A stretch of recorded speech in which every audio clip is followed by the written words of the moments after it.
3 years, a southern Indiana man has learned his fate after putting an officer's safety at risk during a domestic incident back in 2020. Sebastian Beck, who pleaded guilty to battery charges, has now been sentenced to 16 years. WHAS11's Taylor Woods and photojournalist Jessica Farley report. Sebastian Beck will now serve 16 years after pleading guilty to charges of attempted battery against an officer and domestic battery. It all circles around a domestic disturbance on September of 2020 on Gordon Drive in New Albany. That's where New Albany police officer John Davidson tried to de-escalate the incident by asking Beck to step out of a vehicle. Beck refused, instead driving the vehicle towards Officer Davidson. Officer Davidson then shot Beck and the vehicle 4 times. He put his life literally on the line against an over 3,000-pound vehicle coming at him. That's courage. That's a hero. Lane's team is now introducing an initiative to hold violent offenders accountable. Floyd County, like other areas in Kentuckiana, is dealing with an uptick in domestic disputes. That includes the 2022 shooting death of New Albany mother Brandy Douglas, who was killed by her husband Sherrock Douglas. He was found guilty of murder and sentenced to life in prison in October. And now we know Sebastian Beck's fate. Prosecutors are also starting a new program shifting resources to meet the challenge. We're going to continue to involve ourselves in training with the New Albany Police Department, with the hope it'll send a message that domestic violence won't be tolerated. In New Albany, Taylor Woods, WHAS11 on your side. Beck has already served 850 days in jail. That is more than 2 years, which will go towards his 16-year sentence. Since the 2020 incident, Officer Davidson has been promoted within the police department.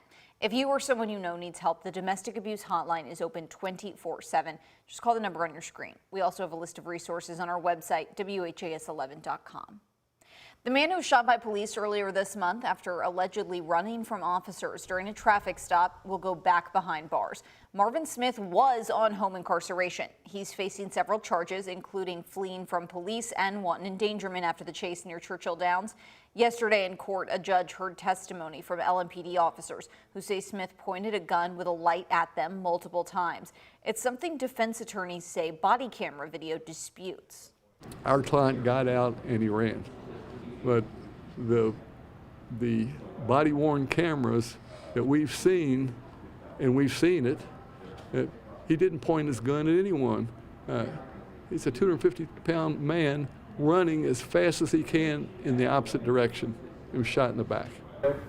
I know that he was running with a loaded handgun and refusing to drop it. He was running towards a public area where there were people in the roadway behind them, approaching the University of Louisville campus, multiple open restaurants, refusing to drop the handgun, and at some point, yes, he was shot. Ultimately, the judge reinstated Smith's $50,000 bond, removing him from home incarceration and placing him back in jail. The judge also found probable cause for the trial to move forward, sending it to a grand jury.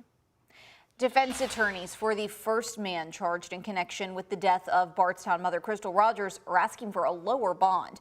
Joseph Lawson is charged with tampering with physical evidence and conspiracy to commit murder. In a motion filed yesterday, Lawson's attorneys called his $500,000 bond excessive and oppressive. They argue because Lawson is a paraplegic and confined to a wheelchair, that he can't harm another person and it would be hard for him to flee. In an interview with Arshay McAllister, the attorney for Joseph's father, Steve Lawson, said he believes police have built a case around solicitation.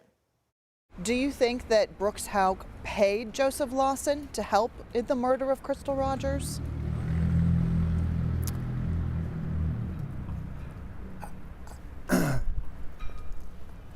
I think the Commonwealth has been trying to establish that a payment was made. As to who that payment was made to and when it was made, I'm not privy to that information yet. Attorneys requested Joseph Lawson's bond be lowered to reflect his socioeconomic status and to allow him to go on home incarceration. UPS says it'll be closing the day sort hub at the Louisville Centennial Ground facility. The closure is due to fewer packages in its network, and the company says that closure will impact a small portion of its workforce in Louisville. It also says it's working to move impacted employees to new positions. In a statement, UPS said, quote, "Our employees are extremely important to us, and we understand the impact this may have on their families. We are working to minimize the impact to our people wherever we can. The Day Sort Hub will close on February the 16th. The Jeffersonville Fire Marshal's office is looking into a fire at a local business. According to a social media post, Jeffersonville fire crews responded to a large fire at the Coronado Stone Warehouse on Charlestown Jeffersonville Pike early Thursday morning. Around 20 firefighters got control of the fire in about 40 minutes. Officials say there were no reported injuries. Back here in Louisville as well, fire crews also responded to a fire at an apartment building on Klondike Lane. Firefighters say when they arrived yesterday morning around 8, the fire was coming from a second-floor apartment. Crews evacuated one person from that apartment and had the fire controlled within 15 minutes. Nobody was hurt, but the apartment involved is heavily damaged. The Red Cross is helping those who have been displaced. The Kentucky Wildcats are playing against the Clemson Tigers right now in the TaxSlayer Gator Bowl. It is UK's 8th straight season heading to a bowl game. Right now, no score just yet, but we are going to continue to monitor that here throughout our show here at noon. Now, Kentucky is a 4-point underdog against the 22nd ranked Clemson Tigers in the Gator Bowl. The Cats saw their streak of winning 4 straight bowl games snapped last year, so we will see how this game plays out.